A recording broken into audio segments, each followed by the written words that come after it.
বাংলাদেশের বন্দর নিয়ে আপনারা দেখতেছেন তুলকালাম কাণ্ড চলছে সব জায়গাতে। একটা জিনিস কি, মানে সব দুর্নীতিবাজ এক, লুটপাটের ক্ষেত্রে সবাই এক। খুবই দুঃখজনক, রীতিমতো মর্মাহত হওয়ার মতো ঘটনা। কল্পনা করতে পারছেন? সব দুর্নীতিবাজ ঐক্যবদ্ধ। একটা বন্দর সারা পৃথিবী যেভাবে চলাফেরা করে, আপনি কল্পনা করেন পৃথিবীর সবচেয়ে সেন্সিটিভ দেশ হচ্ছে যুক্তরাষ্ট্র। সেই যুক্তরাষ্ট্রের 19টা পোর্টস বিদেশিরা আপনার পরিচালনা করে থাকেন, মানে পোর্টস না, টার্মিনাল গুলা নিয়ন্ত্রণ করে থাকেন। এর মধ্যে সেকেন্ড লার্জেস্ট, এটা আমি অপেক্ষা করতে থাকুন, আগামীকালকে আমি দেখানোর চেষ্টা করবো আপনাদেরকে।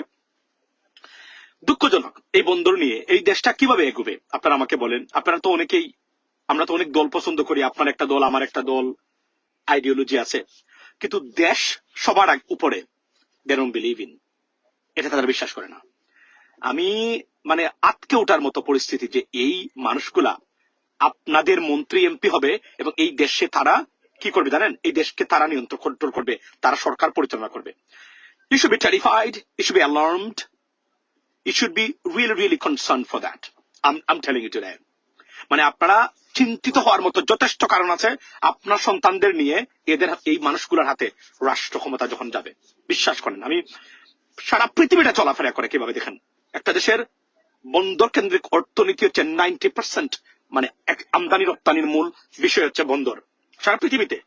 সেই দেশে দেখেন ভারতের মতো দেশ, গতকালকে আমি দেখিয়েছিলাম আপনাদেরকে টিকটকে, ভারতের মতো দেশ, তাদের 5টি বন্দর, একদম মুম্বাই পৃথিবী বিখ্যাত বন্দর, চেন্নাই থেকে শুরু করে আপনার মান্দ্রা, তারপরে হচ্ছে আপনার এই যে কোচি, তারপরে হচ্ছে আপনার ইভেন খুব নরেন্দ্র মোদীর, প্রধানমন্ত্রী নরেন্দ্র মোদীর শহর যেটা গুজরাট, মানে তার স্টেট, সেই স্টেটে বন্দর, মানে বিগেস্ট টার্মিনাল বানাচ্ছে আপনার ডিপি ওয়ার্ল্ড। সেখানে কোনো আপত্তি নাই, আপত্তি বাংলাদেশে।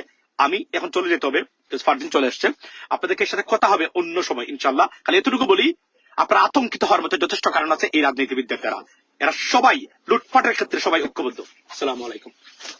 Fardin, how you doing Fardin বাবা?